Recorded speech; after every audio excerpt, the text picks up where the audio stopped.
Hello everybody, it's me, your kabengkay. For today's video mga kabengkay, mahimo kita sang Latina makeup. Una ko lang butang da mga kabengkay ang moisturizer and then the foundation. Para matakpan-takpan ta mga bengkay ang mga rapper nga tsura. Siyempre mga kabengkay, isunod na naman ang concealer. Actually mga kabengkay, hindi man ko kabalo mga kabengkay mag makeup. Pero try ko man ang best ko nga maging maging Latina makeup man ang looks ko later pagtapos makeup. Gusto mo bala kabengkay magtaas ang imong ilong, ari ng mga kabengkay ang solusyon, ang contour. Madala pa man kabengkay sang contour ang aton ilong. So Gorabels lang mga kabengkay. Taguon ta anay mga kabengkay ang aton nga original nga ilong.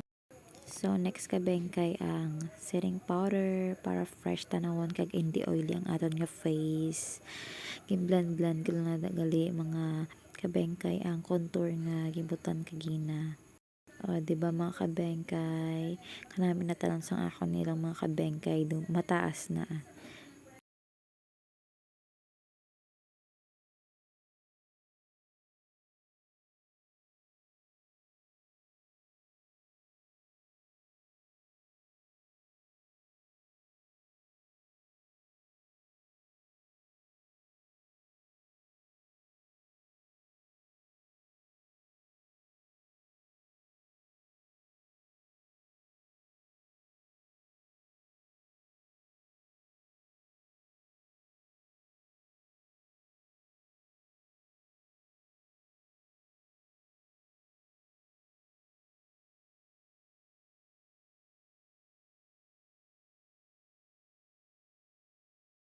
Oh, this is it mga kabengkay. This is my look, Latina look.